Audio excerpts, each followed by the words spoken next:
Que l'épidémie flambe, le pays continue de lever une à une toutes les restrictions sanitaires, ce qui inquiète les États-Unis et l'Europe. Bonsoir, Julien Gall. Il faut dire qu'aujourd'hui, on circule librement dans tout l'espace Schengen. Oui, effectivement, Claire, dans l'espace Schengen, plus aucun contrôle sanitaire n'est nécessaire.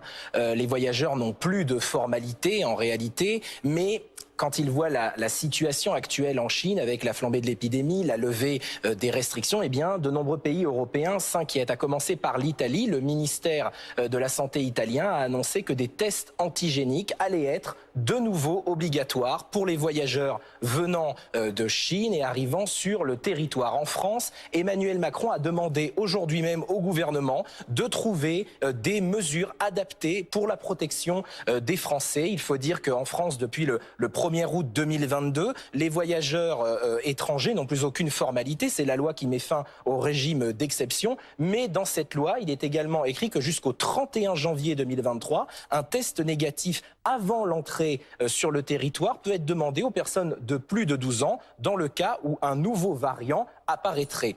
En Belgique également, ce n'est pas le gouvernement, mais c'est la mairie de Bruges qui est une ville très touristique. Bruges, 100 000 à 150 000 visiteurs chinois par an avant le début de la pandémie. Eh bien, le maire de Bruges demande à ce qu'un certificat de vaccination ou des tests soient demandés aux touristes chinois qui viennent à Bruges.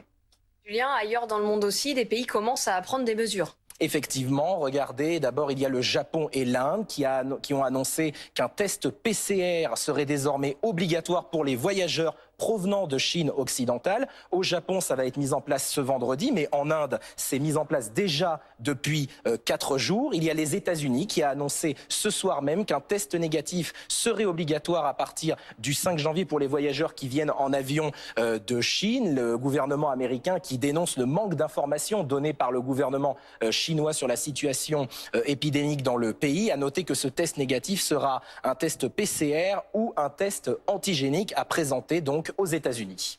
Merci Julien.